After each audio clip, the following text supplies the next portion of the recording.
Welcome to In Their Shoes by Seanchoíche. I'm Gaff. And I'm Bex. We're here to help people connect through the power of shared storytelling. In this podcast, we invite two people to tell a story about their life.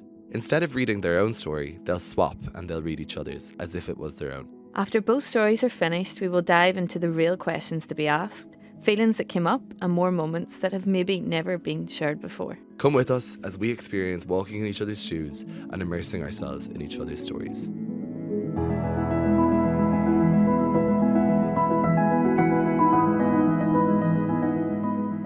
This episode is brought to you by Mubi, a curated streaming service dedicated to elevating great cinema from around the globe.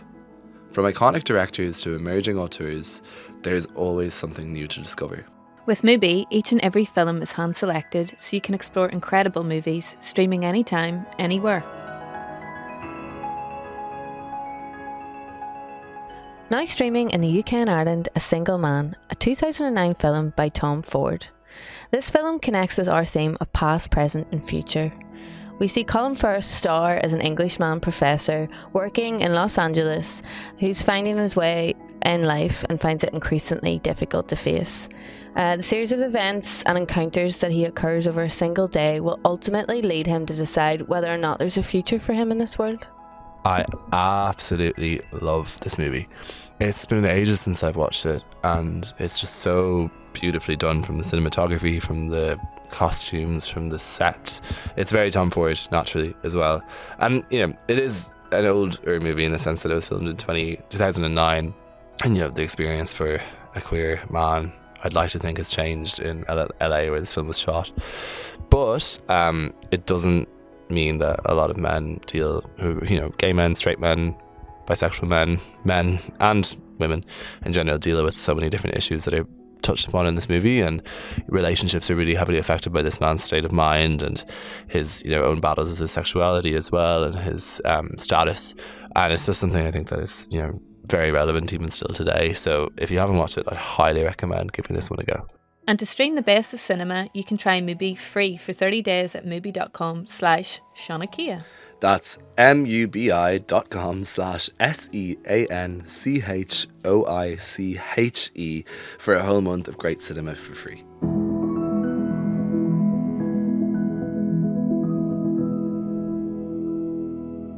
Hello everyone and welcome back to Seanchoíche FM.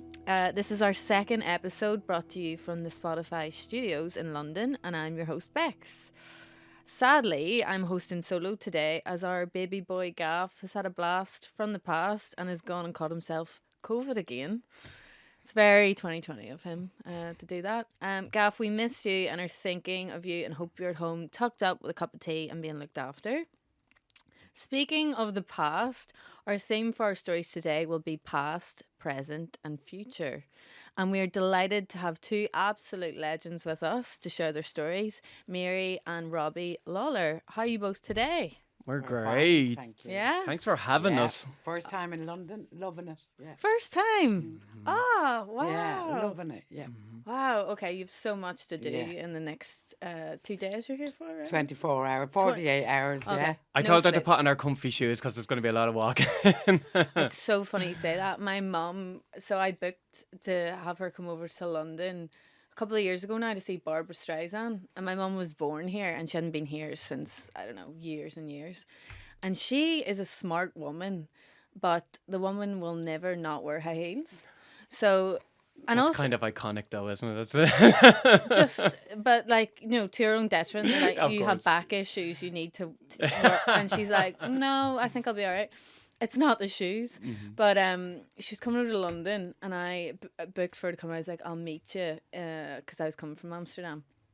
You just get on the flight and come over, and she'd actually bought little trainers for the trip and put them on, all glammed up, but with these trainers, and then somehow forgot like how to actually get on a flight. She got on and just sat herself down on what seat she thought she wanted to sit on. I was like, no, like, you're given a seat. So this man comes up to her and he's like, that's my seat. And she's like, oh, I didn't. And anyways, he let her sit there, which was really nice because it was the Aw. business class. Oh, nice. See, again, iconic behaviours. No, iconic. And then to top it all off, when I meet her after she comes through, I go, have you got all your toiletries and stuff? And she's like, oh no. So I take her in the boots and we go in the boots, and then the next thing the big bing bong goes off and they're like, there's been a suspicious bag left.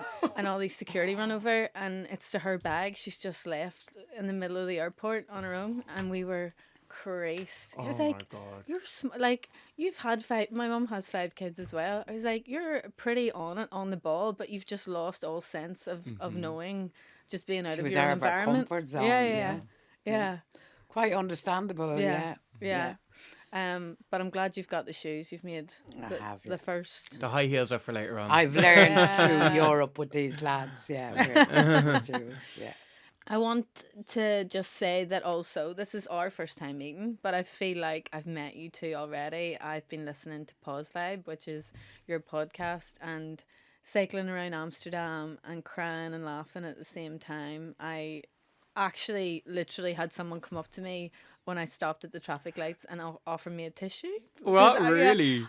I loved everything on the podcast. I loved when you came on, Yeah. Mary. You've been on a couple of episodes, right? So love that you are both comfortable with each other and clearly have a great chemistry, and yeah, it's so special between mother and son. Thank you so much. Yeah, my man's well used to the mic by now. A little star. So I'm just gonna for everyone listening, Robbie, would love if you could just introduce yourself. As I said, I've just mentioned your podcast, but if you could just give us a little, just who you are. Okay, Rebekah, I was just saying before this, I hate that question. I I'm like, where'd you know. start? Where'd you begin? Where'd you end? Yeah, so my name is Robbie Lawlor. I am from Dublin in Ireland. I am 30. I just turned 33. I know it's my birthday. I'm an Aquarius. I am I'm a HIV activist. I just submitted my PhD. Viva pending. So I don't know. I'm kind of I'm in that weird stage. I've just finished my PhD, looking for my big boy job at this stage. So I feel a little bit lost at the moment. But I'm also a podcast host where we platform the voices of people living with HIV, because we understand the power of story and humanizing people's stories and humanizing HIV and having good fun with it too. So I try and do as much campaigning as I can, fight for health equity around the world, work in policy, and having fun every step of the way. Yeah. It's really incredible listening to your podcast. I realized how ignorant I've been with HIV and just very undereducated. So what you're doing is incredible, and even just I've passed on the information to so many of my friends already, because I was like, hold on a second, like, you know, and that's what happens. That's where the taboo's broken down, and for you to have your life dedicated to that is just it's just such an amazing thing that you're doing. So thanks, Rebekah. mad Stigma belongs respect. in the past, you know. Let's just Yeah. educate people. Well, there's people getting on with their lives. It's one pill a day. We get to live as long as anyone else. Like, who cares? Yeah, absolutely. Absolutely. That's the message. Mary, I'm gonna talk to you now. I'm gonna ask you if you could do a little intro on yourself. My name is Mary Lawlor. I am 59 since last week. Oh, I know very 2 close birthdays in the house, Yeah, right? 2 Aquarius. Yes. Two There's Aquarius 3 as well. birthdays in January in the house when no one has money after Christmas. Yeah, exactly. Oh, And yeah. everyone is broke. 5 kids, 4 boys, 1 girl, and Robbie is the 4th youngest. I thought you were going to say the favourite. Yeah. I am number They're 1 all the for the favourites. permanent record. And yeah.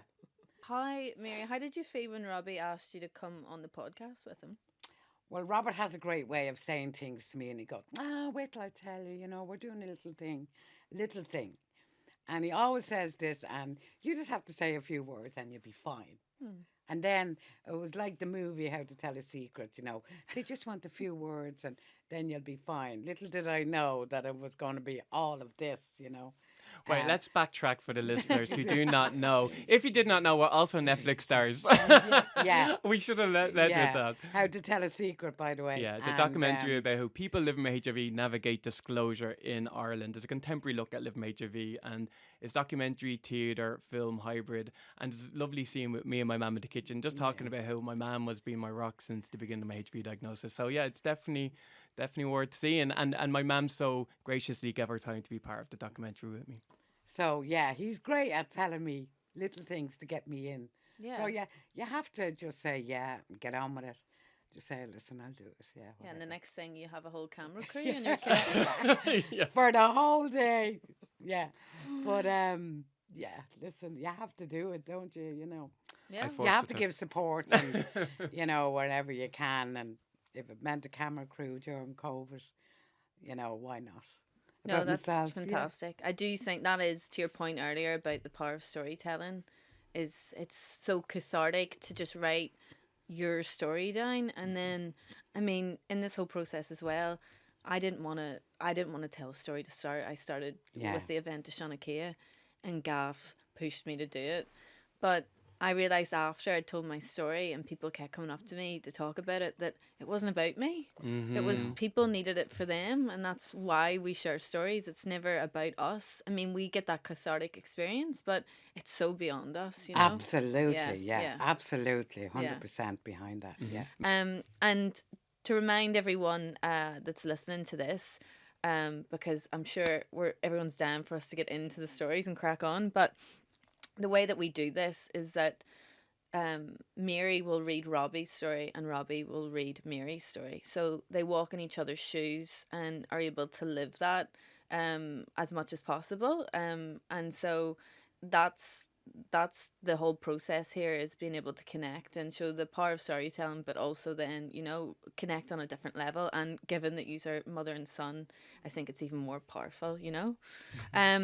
So if we're ready, I would love to kick off, and I think we're going to start with Robbie reading Mary's story.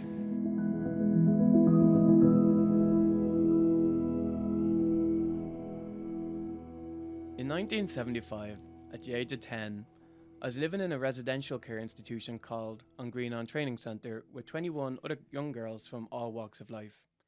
Back then, I was a very shy and scared little girl, who at the time felt so anxious and nervous due to this new change of lifestyle, that I felt slightly out of place.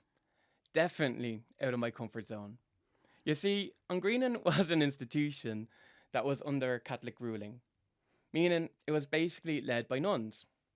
It was super strict, so very early on into your stay, you realised you had to learn the rules very quickly, either meaning the normal rules or the unwritten rules just to survive. Growing up without a family, you quickly learn to trust your instincts to survive, and these instincts definitely were useful in On Green On. I myself was in On Green On Training Centre because my sister Bridget and I had no one to look after us. We had no family. When I was 10 and my older sister Bridget was 13, we lived on our own in Dublin City, and we only had ourselves to look after each other. Bridget was placed in On Green On a year before me without my knowledge because the Departments of Health and Education took her away from me. And I wasn't going to be separated from my sister.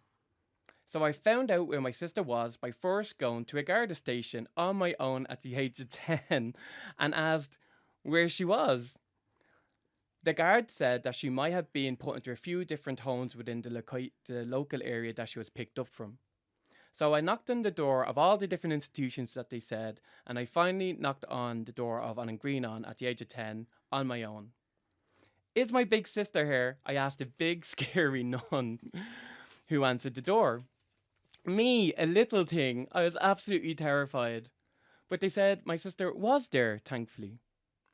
I asked if I could be with her, and they said no, because I was too young for that home, and I needed a State Department to sponsor my place in On Green On. So back to the streets with me on my own, until finally the Garda picked me up. I told them about my situation and where my sister was, and then finally, the Department of Justice sponsored me, and I was finally reunited with my sister by being allowed to stay in On Green On. A while after I first came to On Green On, a young woman named Anne-Marie joined us, although she insisted we call her Mono for short. She was only a year older than me, and we got along straight away. We just clicked. I knew when I met her a life of adventures was awaiting us, mainly because she was so mischievous. Mono was the type of girl to never do as she was told. She broke all the rules. She had absolutely no shame, basically going through life living under her own rules. She was so incredibly full of life. She was like no one else I've ever met, or ever will meet.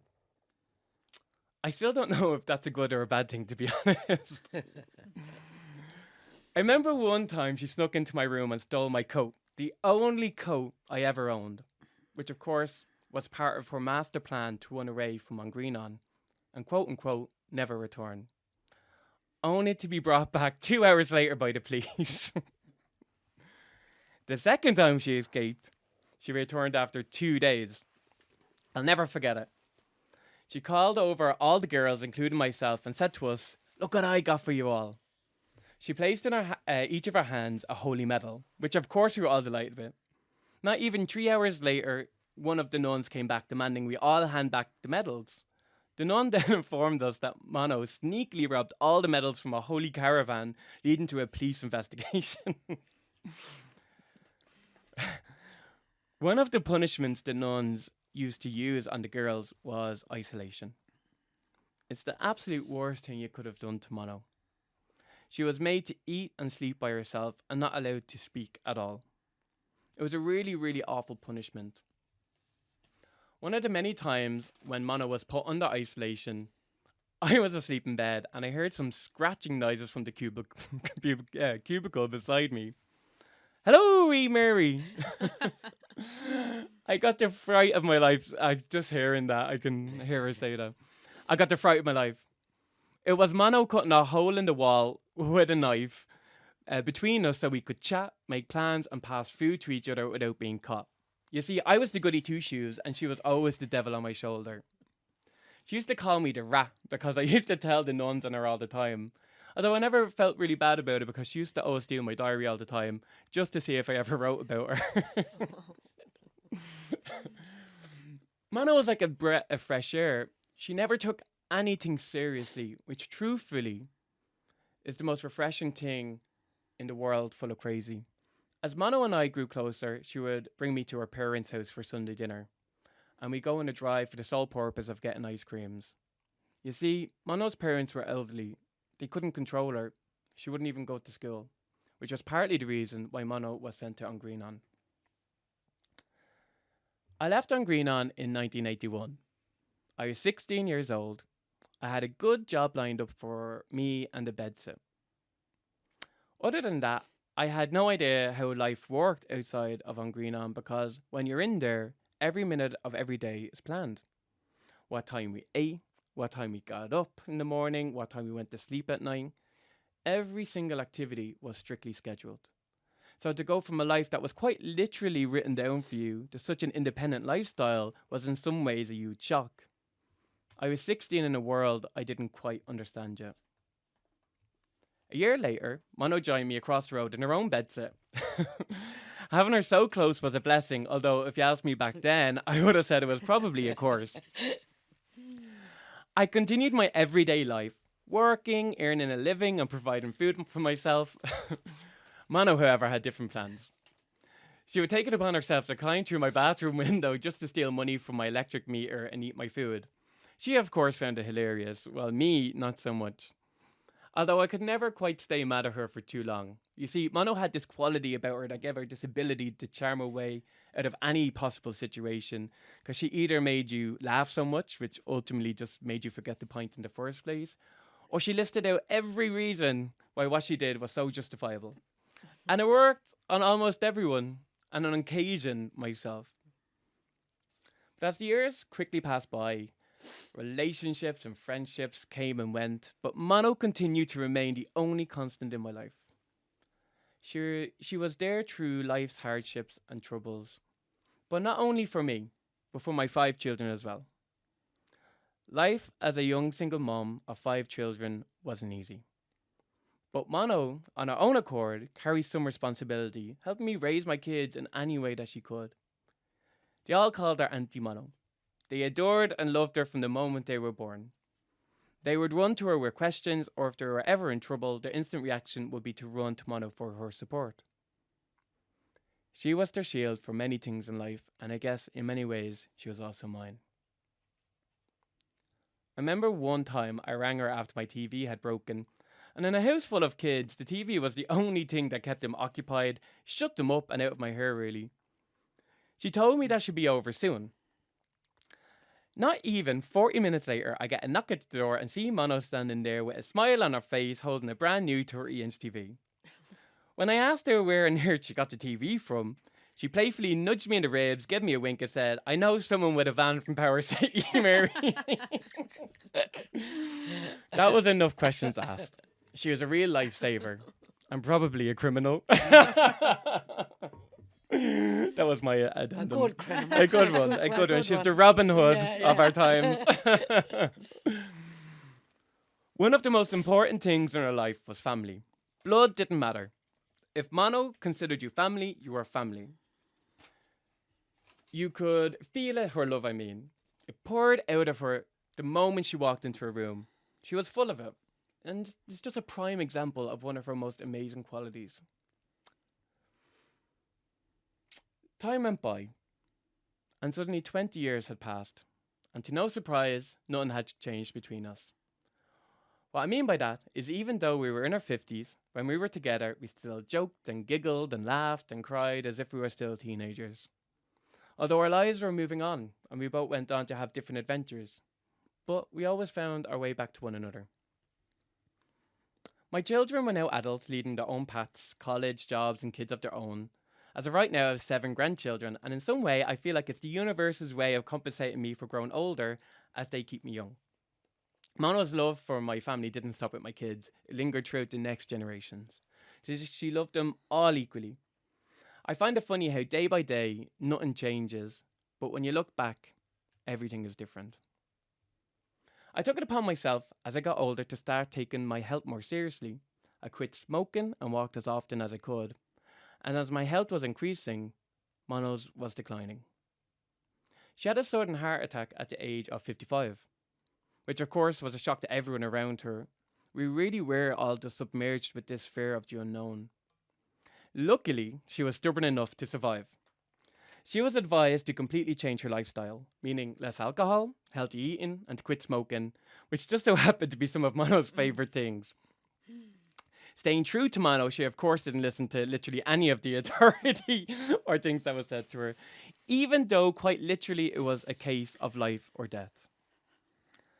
A few years later, when the pandemic started, myself and Mono weren't able to go to work. Mono took it as an opportunity to finally listen and try to live a healthier life. She agreed with me to do a daily walk in the Phoenix Park, although on some days I had to bribe her with a slice of cake. to keep her her end of the deal. Oh, it's definitely true. Sometimes when we went for a walk, she would go missing and I'd have to try finding her as she hid herself behind a tree trying to take a break. Or she suddenly became interested in nature all of a sudden, so she could catch her breath while she was taking pictures of deer or budding flowers, convincing herself that maybe photography should have been her new path in life. During COVID, she was at her healthiest. There were no distractions and nothing to steal her focus on her own well-being. We kept in touch with our walks and our weekly family quiz nights over Zoom. After COVID, she and I went back to work. She was a bus driver, you see, and while that might not sound like much to others, she absolutely adored it. There was nothing she loved more than driving the kids all over the country, blaring her music and singing along with them. That lasted about a year before she got sick again. After 2022, the people around her began to notice a change in Mono. She wasn't as lively as we all knew her to be. She wasn't going to events, she wasn't talking to people for weeks at a time, and she was constantly in a state of exhaustion. Everyone knew there was something wrong. It took her a little more convincing to admit it to herself. On the 8th of May 2023, I rang Mono to wish her a happy birthday. She answered the phone in the most monotone way, saying, "I'm kind of in the middle of a heart attack right now." "Oh, and you're a day early, by the way. My birthday's tomorrow." I was so taken aback by what she just told me and how I was told so casually as if it was something that happened every day to her. She told me not to worry and that the ambulance was on the way and hoped that the doctors will fix her back to health again. Turns out it was a bigger deal than she initially let on. She needed a double bypass, which is, of course, as you're aware, a huge surgery with big risks. It's one of the only times I've ever truly seen her scared. She was unsure about the surgery, but we all encouraged it and she realised very quickly it was the only option. On the 31st of May, she had her surgery. I visited her in ICU that day. It was terrifying. Never have I thought about my life, what it would be like without Mono. She's always been there, whether I wanted her to be or not. It was such a scary thought, to say the least. The surgery seemingly went well, but unknowingly to us all, including the doctors, Mono had an infection that she caught during the surgery. It was ultimately what took her life. She was quickly declining, spending weeks at a time in hospital. You could tell by just talking to her through the phone that she was not okay, physically nor mentally. She at times cut off all communication from people during her recovery, which is understandable. You see, she needed the time. Months passed and she seemed to recover. It was a long process, but from our perspective, she was healing. She began making more of an effort to talk to people and move around. On October 4th, she rang me. She joked and chatted as if everything was okay again. She was trying to show me her boobies where the infection was over FaceTime. We were both cackling like schoolgirls again. For the first time in a really long time, I felt like I had the Mono that I grew up with back to me. It was so refreshing to see her like that again. It was like taking a breath I didn't know I was holding. That was until the next morning. October 5th, 7 a.m. I woke up to a missed call from Mono's partner. I stared at the notification for a minute confused. It was so early. What could she possibly be calling for, I thought. I rang back once. I snapped out my days. Sadness, grief, and shock took over me as they spoke the words I've always feared. Mono, my friend, my sister, and my rock had passed in the night. It took a few minutes for the shock to wear off, but once it did, I crumbled. She's been there since the beginning. There was never a time I imagined the future without her in it. I was unsure of which pain was worse, the shock of what just happened, or the ache for what never will be. It took me a few days to compose myself. Although she's no longer with us physically, she'll always be there in the spirit and through our memories. She'll continue to be there with me in everything I do and through our future decisions. Shortly after Mono passed, we got mortgage approval for our new forever home. Hooray. Hooray, finally! The area I live in isn't quite for me anymore and no longer do me any good. And I think a change of scenery is exactly what I need at this moment in time. What I have learned from Mono is to stand tall and be brave, to take chances in life and not to feel bad about them. I'm looking forward to opening my next chapter in my life, even though Mono will not be part of it. However, where there is deep grief, there is great love. And I will forever be grateful to be able to say I loved and was loved by Mono and her sweet soul. She will always live on through our words. Farewell, my friend. Until we meet again, my star in the sky. Thank you for everything. God.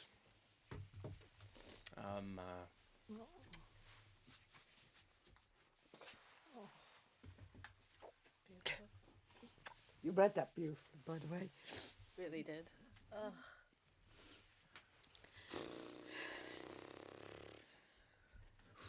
Well, she'd be laughing her head out because we're all I was crying. going to say, how would Mono she'd be- feel she about that would've- story? I hope I gave her, that she knew that we loved her and cherished her, and that's what the whole story was about, and how she influenced all of us Yeah.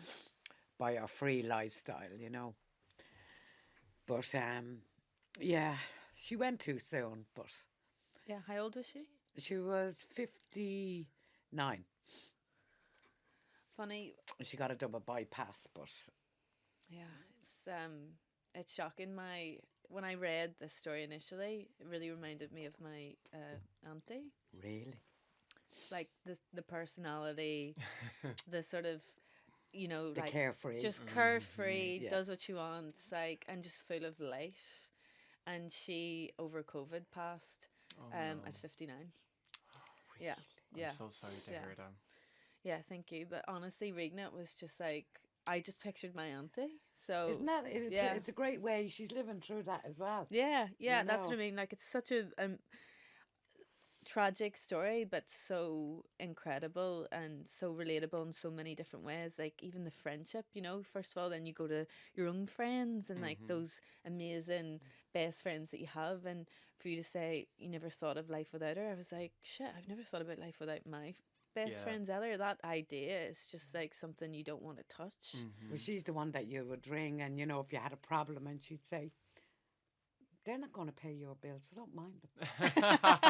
And it's all right. She's the original RuPaul. She used to say that, like, are they going to pay your bills? No, but what are you worried about them for? Hey, those you know? bitches know mine. She's right. Yeah, and she'd always put it into perspective like that for you, you know. And we all need someone like that. Yeah. Everybody needs somebody like Absolutely. Well, I'm sure, I mean, she sounds like an absolutely incredible woman, and so do you. I mean, your strength through that whole story as well. I mean, that's a recap of your life. Which it is, yeah, 100%. Yeah. And so I'm very emotional. Everyone just bear with me. We all are. There's lots of tears going on at the moment. Yeah, I'm sure there's a lot of teary eyes on the buses or everyone's listening. Even to the this. host at the moment, is crying. And I mean, yeah, even your strength and tenacity from the beginning when you track down your sister, it's just, you know, that at such a young age to have to deal with that, but then to know I need to find my sister and go and make that happen. So, you had to do these things. A 10-year-old, you know, 50 years ago to now, you'd say, oh my God, imagine my 10-year-old doing that, you know, walking the streets of Dublin and don't know where you are. You didn't have mobile phones or Google Maps in them days, you know. You just had to ask people where this place was, and, you know, and that's the way life was, and, you know, and thankfully we're here to tell the tale today, you know. But we have to go through these things as well to make us the people we are today as well, you know. Yeah, absolutely. I always think the challenges we go through, and I mean, and all of this, you and Mono and your sister went through something incredibly hard, but there's so much humor in it. There's so much laughter. Well, humor got us through the bad days, you know, because the bad days in the religious orders in the 70s and 80s in Ireland was cruel, you know, and we had Sinead O'Connor, you know, who passed away as well, the singer. Yeah. The Irish girl. She lived with us as well in Greenon, and did she? Yeah, she lived with us for a few years as well. But they used to put on shows and she used to sing. She was absolutely beautiful, you know. Wow. Beautiful human being, a beautiful soul. Very misunderstood.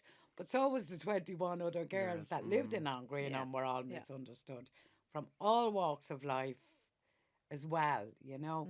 So to get them all together, we had one thing in common: survival.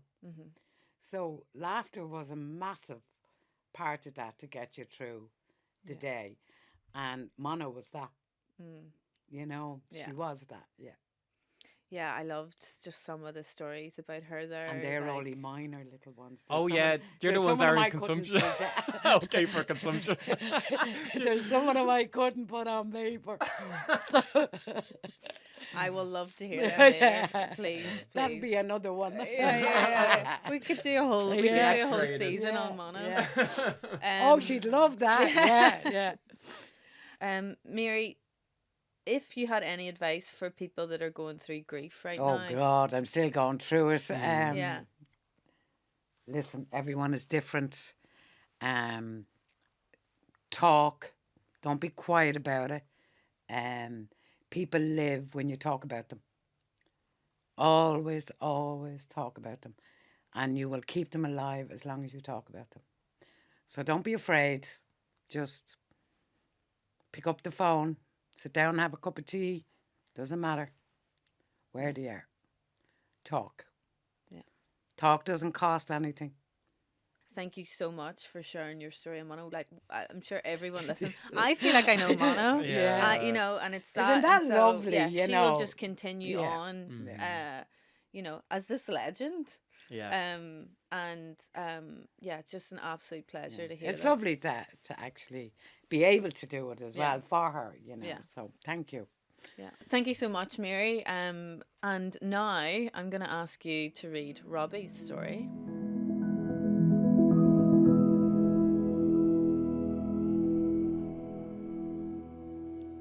Life goes on is one of my mum's steadfast mantras.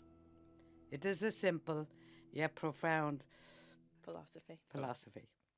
She would say it after the most benign or smallest of disappointments, or after the death of a dear friend. Basically, whatever happened to you, you have to get up and get on with things. Now, I can hear every psychologist in Ireland screaming that this philosophy is a way too simplistic, that life is more difficult and can be trickier for people just to get up and get on with it. And they're right. But growing up, it was a kick up the arse that we all needed in the family. 7 people in one small council house in Clondalkin, Dublin. That's where me and my siblings grew up, with my mum, dad, and all the stray dogs my sister could get her hands on. We all had to share one bathroom, and the 4 boys had to share a room with 2 sets of squeaky bunk beds. Of course, the only girl got her own room, which will always make me feel bitter. I don't think I ever want children of my own. I think I appreciate my sleep and hedonistic lifestyle too much. But I think as a consequence of growing up with brothers who farted every 5 minutes, talked about nothing except football, and would beat me up thinking that they were The Rock from the WWE. If I were to have children, I would pray for a little girl. However, my sister is a lesbian, so she wasn't too different from my brothers, to be honest. Except she was way better at football than them. I never grew up thinking that we were poor. Everyone on the street was in the same boat. We didn't know any different. Life seemed pretty idyllic. We had large green fields where me and my friends would play for hours. All the neighbours would play rounders, hide and seek, or the much dreaded football out on the street. One day when I was around 9, I came back from playing in the fields. I saw my dad leave with a black bag. "Where are you going, Dad?" I asked. "To my friends, son," he replied. "Can I come with you?" "Not today, Robbie." He got into his car and left. In that moment, I knew something changed forever. He left his wedding ring on the kitchen table. If he left his wedding ring on the kitchen table, it means he must have left, advised my much wiser 9-month-older best friend Gary. His dad left a year previously in kind of the same way. Taking his advice, I ran straight into the kitchen. It was around dinner time and all my siblings were sitting at the kitchen table. My mom was cooking the dinner, her back to us all. Pots were banging, the presses being opened and slammed shut. Oh, God. Mom threw Dad out, my oldest brother, David said bluntly. I looked and saw no ring on the kitchen table, although I wasn't so surprised. I always thought my dad was smarter than Gary's dad, that rings cost money. He'd get a good few trips to the bookies out of it. Ain't that the truth? Mm-hmm. I understand less why my mum threw him out. How would we survive? Why would she change our lives so much? You see, I always thought Dad was the fun person who was quick to laugh, full of dad jokes, and who I would nap with every time we watched Star Trek together. Why was this ideal childhood being ripped apart, I was so confused. It wasn't until many years later, when the repressed memories came unrepressed, that I realised that the day my mum threw out my father was one of her strongest days. My father, who was quick to laughter, also had a dark, cruel side to him. The duality of charm and cruelty can sometimes be the hardest to escape. My mum chose to raise 5 children as a single mother to protect us and herself. I could never imagine how difficult that decision must have been, but I will always be grateful for her strength that day. I was in 5th class when I had my first kiss. This is getting exciting, Robert. It was in a phone box in Eurospar in Lucan. We wanted to protect our privacy, you see. So stupidly, it was a glass phone box, so it wasn't our brightest idea. Especially considering that we even had cars beeping at us as they passed. So embarrassing. You've been thinking of it now. Oh. Unfortunately, that was not the awkward part. We had a girl from our class teach us how to kiss. She had a boyfriend, you see. She was basically the class's kissing guru. God, I didn't know they existed. Well, he did it ain't then. Not the best, though. I never knew how far a tongue could go down another person's throat. Oh, mother of God. I told you she wasn't great. But we were both choking on our own adolescent curiosity and hormones. Very well put, Rob. Thanks, man. I had a bit of flair to that. Yeah. I remember thinking to myself, this doesn't feel right. Tongues or no tongues. Mm-hmm. This feeling of not feeling right continued throughout my teenage years. I was always the fun, bubbly friend who felt more comfortable being the girl's best friend rather than kissing them. But I convinced myself this is what all boys felt like. Yet when I heard my friends talk about kissing girls, I felt like the template never fit for me. I never got the butterflies, the lust, the tingle. The holding hands and kissing became a performance, and you became a very good actor. When I turned 18, I decided to stop acting. I decided to create the right template of intimacy. I can never say that word. Intimacy. That lovely word I can never say. Your way's better. Yeah. Your way's better. It means more. That's probably what made my first breakup with a man so difficult. I was intoxicated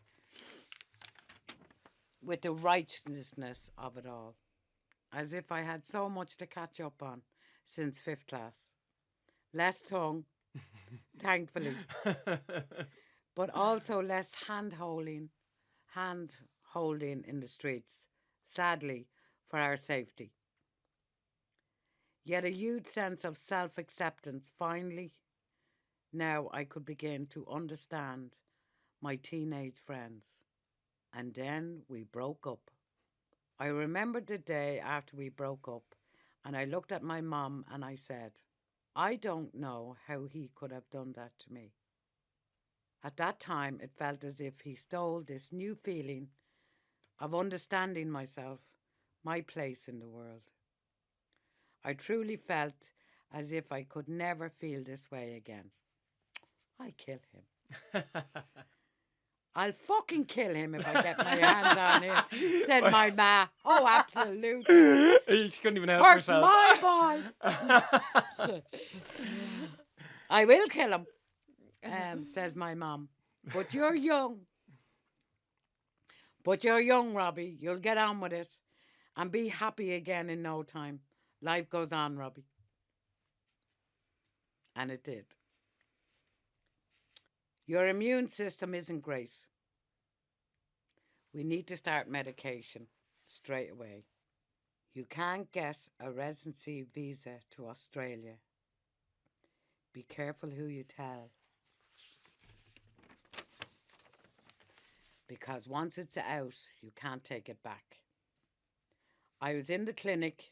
I had just given a HIV diagnosis. I was 21.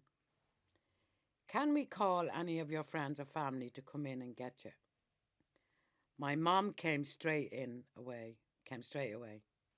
After I was blubbering in the corner, I think he was crying in the corner. Blubber and crying. Yeah. The social worker told us all about the great medication and how I will live as long as anybody else. Praise the Lord. Yet despite the reassurance of the medical advancement, in the car on the way home, I turned to my mum and through my tears, I very dramatically asked, who will love me again? And I said, I love you, son. We'll get through this and life goes on. It was a rainy winter's night in 2015. Me, Morris, my then handsome boyfriend of 2 years, and our dog Moby were cuddled up on a couch with the fire on in the sitting room. We were both browsing on our phones when I came across a Facebook post by Irish drag royalty Panty Bliss, who mentioned the results of the partner study. It was conclusive. People living with HIV who are on effective treatment couldn't pass on HIV sexually. Very big moment, really. Mm-hmm. Huge. However, this study was done primarily on heterosexual couples. So they were recruiting for homosexual couples for partner study 2, where one person lived with HIV and the other didn't, just like me and Morris. And the HIV clinics in Dublin were recruiting. I offhandedly said it to Morris, and he said without a thought, we need to sign up straight away. I had a big issue with this because the last thing anyone with HIV wants to do is pass on HIV to a loved one, no matter how small the chances of transmissions are. Morris persevered, but we wanted to make sure it was an informed decision. Shortly after, we sat in front of a research nurse who went through the whole trial process. Of course, right now, we can't say that the risk of transmission is 0, but results from previous results indicate an undetectable viral load means no risk of transmission. Woohoo! Yes. Fantastic. Woohoo! Sing it from the rooftops. Yay! This study to confirm this once and for all. As nerve-wracking as it was, we knew we would be part of a historic study. Mm-hmm. Congratulations. Yeah. And, it's cool. We were a good fit, so we signed up for it. The partner study 2 showed conclusively that HIV cannot be transmitted because I have an undetectable viral load. 1 tablet a day. That's it. That's it. HIV affects no one but me. 1 pill a day with 0 side effects. Hallelujah. Hallelujah. Yeah. Praise the Yes. Lord. We're not even religious, and we're doing all this religious Yes. iconography. That's an excitement. That's Yeah, what it that is. is. Hallelujah. Yeah, hallelujah. Yeah, It's a joyful thing to say. of course. It is just going to be one extra thing I'm going to learn to love about you, says Morris. His reaction when I first told him I lived with HIV after our 5th date. He helped me learn to love it about myself too. The process of unlearning that I have some risk to zero risk was a strange but a process that was made easier by having a very loving and accepting fella. I'm happy to say that Morris and I just celebrated our 10th year's anniversary. Oh, Yeah, hallelujah. exactly. Hallelujah. You put up Yeah. with me for that long. Hallelujahs to that. 10 years on our 10-year anniversary. And we added another dog called Trigger to our family. And we will hopefully have many more anniversaries to come. And hopefully dogs too. Life goes on is immortalized into my fabric of my being due to its significance in many different events in my life that have come and gone. It is also immortalized because I got my mum to write her mantra down on a piece of paper and got her stenciled and tattooed onto my chest. My mum hates tattoos, so I thought getting her favourite saying tattooed onto me would feed into her ego, and I got a free pass. It worked. It worked. I was very intelligent about Yeah. that. Very That's great smart. too. Yeah. She thought it was a great idea. Of course I did, yeah. As the threads of past, present and future weave together, the enduring wisdom of get up and get on with it, with things, resonates like a universal truth, but with one omission. Life doesn't have to go on alone. The psychologists are right. Life can really kick us hard and try to keep us down. It is not so easy. Sometimes it feels impossible just to get up and get on with it, with things. But with great people around you, from my experience, it helps make you much easier. Not just to get on with life, but to thrive in life too. It may seem quite simple, but remembering the passage of time helps me to remember that the bad times pass and that the brighter days come, that the good times can end, cherish them, or that a heartbreak can become a time of deep learning about yourself, or that sometimes, like right now, as I constantly look for jobs, grappling with imposter syndrome and facing the Lumen Viva for my PhD. It can mean that you can just need a kick up the arse and get on with life. That's what I need. By Robbie Lawlor. Yay! Oh, Well done. my God, I need a I've never drinking brandy, but I think I need one. Another incredible story, and it's funny how you two wrote them individually, and He was the other side of the world, Yeah. in Asia, yeah. and the theme is past, present, and future, but that can go in so many different directions. And what you did, Robbie, was basically write an ode to your mum through your life, which is, you wrote an ode to Mono, and it just goes to show if you have those people in your life that are your pillars in all those moments, that's truly the thing that you remember, and it helps you go on, as you say. It's not just about getting up and going on by yourself and alone. It's about leaning on those people that are there for you unconditionally. And it's so special that you have that with your mum. Yeah, blessed, really. I Yeah. think that's why I can continue to do what I do today, to be honest.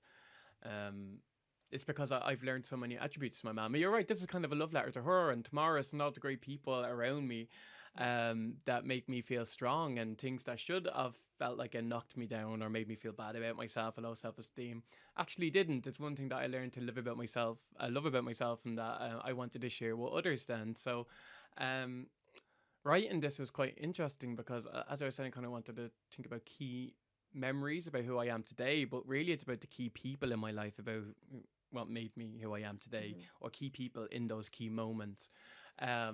So yeah, it's quite interesting listening. Hear you write listening to you read that story, ma'am, I was like, oh shit, maybe I shouldn't have wrote those stories, because I was like, it's this torture. Like, wow. The reason why I chose the first story was my dad leaving is one I've never I don't really think about it. I haven't really thought about it.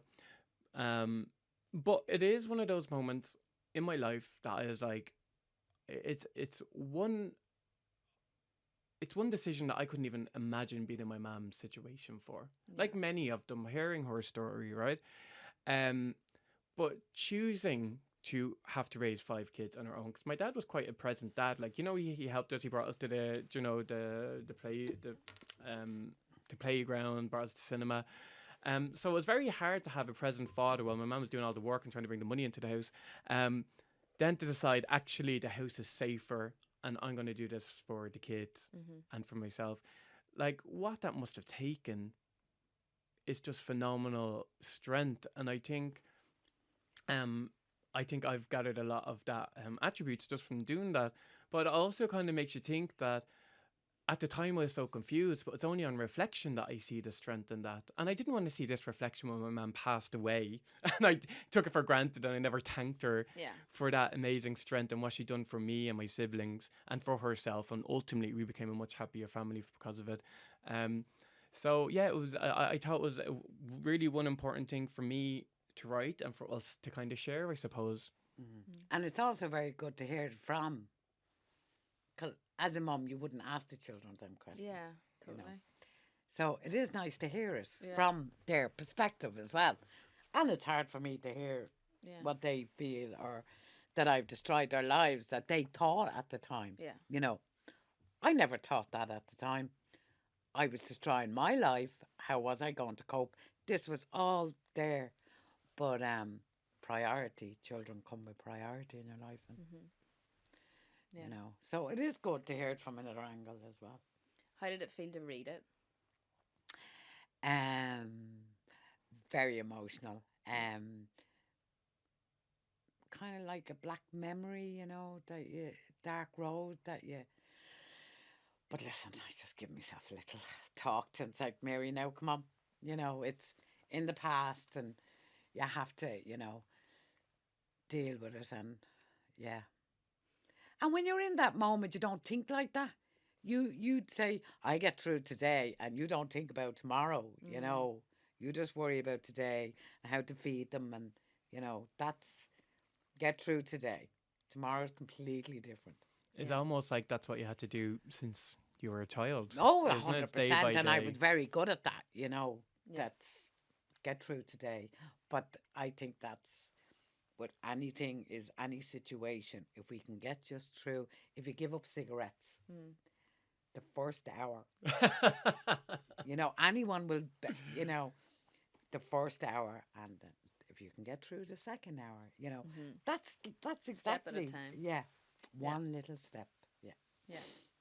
I just wanted to come to that moment, and I know, Mary, reading it was very emotional for you, just to read very clinically when Robbie got the news of his diagnosis. How did that feel, even just hearing your mum read that out? It hit differently than usual. Because normally when my mum is involved in my HIV story, it's she's asked questions about how she felt at the time, but she never embodied me in the story so much as she has when she read it out. And it was very high emotion for the whole family. So even though all these years we've evolved, we know what HIV actually means, which is very little to the family in general, which is great news.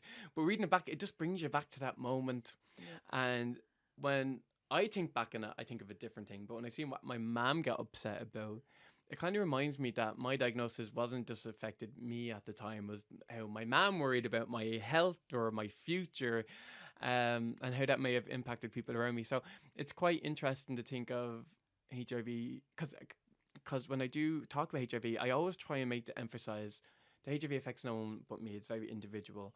But in essence, at the beginning specifically, it's not really, is it? It's about people around you. The great news is it is just a tablet. You live as long as anyone else, you can't pass it on. So it is about me.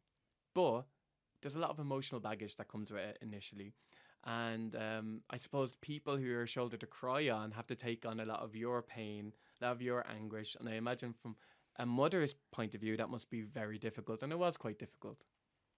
Yeah, I think people that haven't heard you speak before or don't know much about HIV, probably hearing about the study that you did was probably surprising news. But the idea that your HIV, when people hear HIV, they think of what they knew from sort of the 80s Yeah. and everything that happened. And I'm sure, Mary, that's where your head went first. Yeah. Oh, absolutely. So yeah. how was that for you at the time? Oh, at the time it was devastating news. It was devastating news because I knew nothing about HIV. Yeah. You know, I was going back to Freddie Mercury and, you know, everything like that. But Robert was actually quite ill when he was diagnosed, so he had to start medication straight away. His viral loads were quite low. But once we started educating ourselves, you know, that was the key, really, was education. Because I hadn't got a clue. Robert hadn't got a clue. The clinic, you know, different medications. They gave him, you can take this pill and go home and, you know, give it 2 or 3 weeks to get into your system. They didn't tell us if it doesn't work out, you have to come straight back. You know, it didn't work out. He was very ill. And I said, you're going back and that's it. I'm not having it. And he went back and, so we've loads of more different medications. And, you know, don't be afraid. Like, we were all afraid because, as Robert said, don't be telling anyone. Don't be. Yeah. Because, as I've learned through the years as well, and as Robert has always said, when they said it that day, don't tell anyone, because once it's out there, it's out there. But when you keep that a secret, it all becomes dirty to you, you know? And it's not dirty, you know? Click, click, click to that. You're damn right. You know, It's like they're trying to put shame on you by It's saying wild that. that they said that to you. Is that they something they did, still yeah. say? Still Yeah. say no. Listen, I understand there's instances where physical abuse can happen, especially if it's a woman living with HIV has to tell a partner, for Yeah. example. So there are cases where the safety of a person might be compromised, but that's not everyone's experiences. And social workers or people in HIV That's NGOs up to the still say that. individuals, It's a really. case by case basis, and there's still a way of saying it that can be empathetic, saying we're going to be with you every step of the way. There's community members who you can reach out to, so you're not doing this alone. It might not be the right time for you to say now, but educate yourself, build yourself up, overcome the internalized stigma, make sure that you're not the issue, that you're not dirty, you're not unclean. Love yourself. And then you can inform people. I live with HIV. I'm undetectable, meaning I'll probably outlive you. And actually, this is a fun fact. And I love thank telling God people. for because 10 years previously to that, he would have been a dead man walking. I know, it's not even So worth that's thinking about. that's. Yeah. So I was saying, oh God, thank God we're in. You know, Yeah. Yeah, it's the- good to from a the timescale how point of view. medication has come so far, you know, and the variety of different medication that's out there. If one drug doesn't work, you can go on another one. Because I think Robert's on his 6th one at this stage, you know. So, and he's alive today because of the country he lives in as well. Yeah. Well, I loved the fact that I heard through your podcast, and I've been telling people this, is that it's probably safer to have sex with someone who has HIV because they know are their more status. they're more concerned and cautious and look after themselves sexually and their sexual health, and others don't in the same way. I wouldn't say probably, I'm saying definitely. Yeah. The safest people to have sex with, not to pass on HIV, are people living with HIV who know their status, who are on treatment, who are undetectable, because the risk is an absolute zero. Majority of people don't get tested. They don't know their status. People of all genders can get HIV. So because they're not getting tested, HIV can be in your system 10, 15, 20 years without you knowing it until you get an AIDS-defined illness. And so you're potentially passing it on to many other people. Now, this isn't to put shame or stigma onto people, but it's to kind of change the focus. People living with HIV are not the problem, but they're actually the solution to ending new HIV infections. Because imagine we can get every single person in the world to get tested, to know their status. We support them to start treatment, to get on the right treatment. and they stay on treatment, take their pill every day. They won't be able to pass on HIV to loved ones, to their children. We'll have zero HIV infections, AIDS-related deaths, and hopefully zero stigma and discrimination. That's how we end HIV. It's a simple message. The other thing while I'm here is that I see many women living with HIV in Ireland and around the world. And they often say to me, Robbie, no disrespect, but I thought that was a gay thing. I hear it so often. Why are you saying there's no disrespect? Of course, that's probably what I thought growing up if I ever heard of HIV, because that's all you see in the media. But actually, there's more women in the world living with HIV than there is men. And there's millions, like 39 million people around the world living with HIV. And actually, the only demographic of people where HIV is raising, mainly in sub-Saharan Africa, are women and young girls. So we need to change this whole idea that it's just a gay man's disease, when that's absolutely not the facts. Yeah. So yeah, it's kind of nice, the science. It's changing it, but we need to get rid of this whole dirty or unclean message around people living with HIV. Like, how many people practice safe sex 100% of the time? I do not know one person, not one. Or who's gone into the shop wearing a mask 100% of the time. We don't blame them or call them dirty if they get COVID. Like, we don't call Gaff dirty for having COVID. He's many other things, but he's not dirty. So it's just strange that when we attribute it towards sex or drug use, that someone becomes this like gremlin trying to pass it around, or evil person, or stains that they're less in some way. Stigma means it's like a stain on their character almost, when it's just a game of probability. It's a game of likelihood. That's what infectious disease is. Yeah. So we need to change the narrative, and we do that through storytelling, humanizing. Again, I say it all the time. I'm just a good son. I'm a good boyfriend. Sometimes, I have 2 dogs, and I take a pill every day. And I just so happen to have HIV. It doesn't really matter. Like, my fella doesn't have HIV, but he takes like 20 different more meds than I do. Like, every vitamin imaginable for no reason.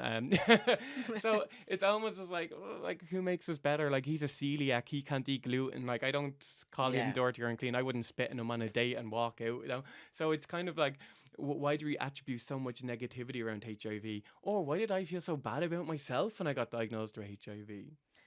Well, it does. It feels so big, doesn't it? It feels like such a thing, and that's the point. It is just a tablet, like any other thing that you can pick up, and it can be kept under control.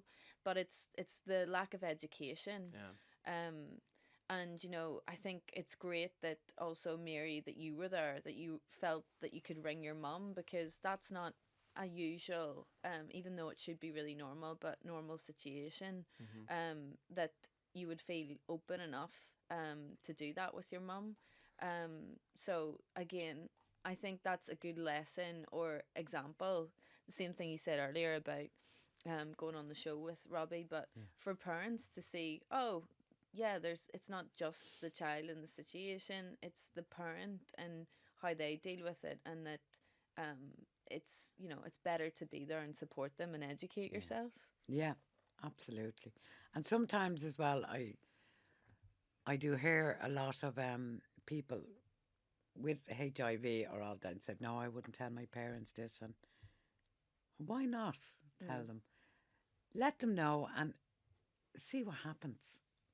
They proclaim, say, they'll do this and they'll do that, and they won't ever talk to me again. And they might surprise you. Only if you're able, to do this. But sometimes they might surprise you. And you can say, we can learn together, which I did with Robert. Yeah. Because I hadn't got a clue.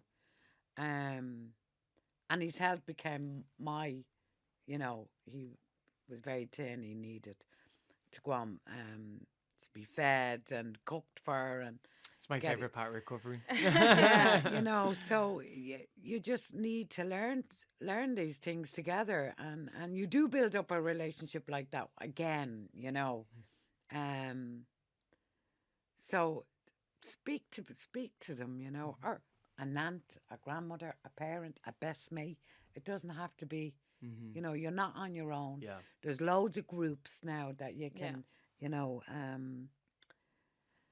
you can ring and reach out to people of your own age, it's very important. It can be a very lonely time for people as well, Yeah. I want to say what I loved about your story too was that it's not all about HIV, and I'm sure that is a lot of what your stories entail, because it is a big thing and it's part of your life, and it is your life, it's what you do. But to hear just more from you, and that your life is so many other things, and this is just a pill, to your point, I hope is also something that you feel happy to have shared. And shout out to Morris, because I love the point where he said, this is just one extra thing I'll learn to love about you, which is we all need a Morris in our lives. we all need a Morris. Hands off, bitches. It's mine. It's mine. No, you're right. Well, anyone who has to tell someone they live with HIV, especially in a date, it's the most nerve-wracking thing. Okay, dating is nerve-wracking enough, let alone having to tell them you live an STI. No, albeit you can't pass it on if you're undetectable, so on and so forth. But back then we didn't know that. still, But it's still like, broaching because you're putting yourself in the face of potential rejection, discrimination.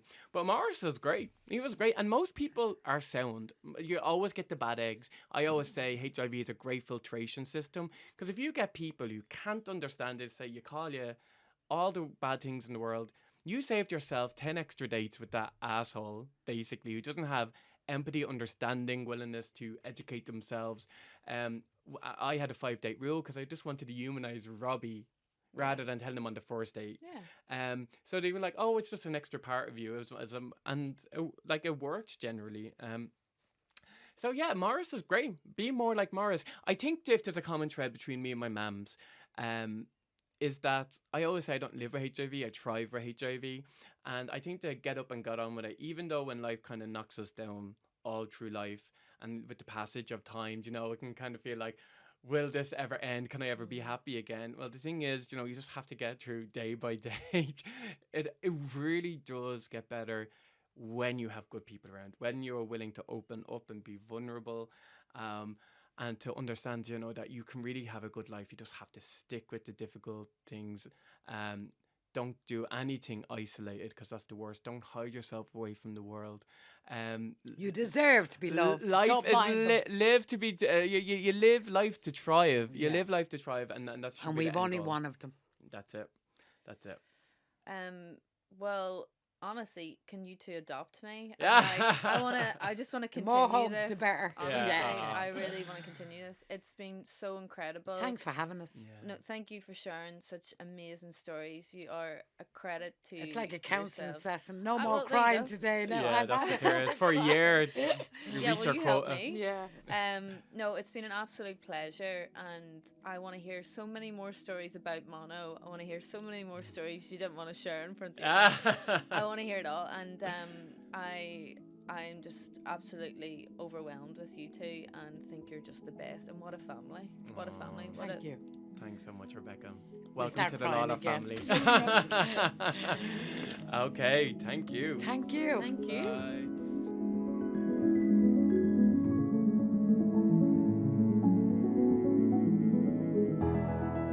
Join us next time to walk in more people's shoes, hear stories around different themes, and have more great discussions. Don't forget to hit subscribe, and we look forward to you joining us next time to connect through the power of shared storytelling.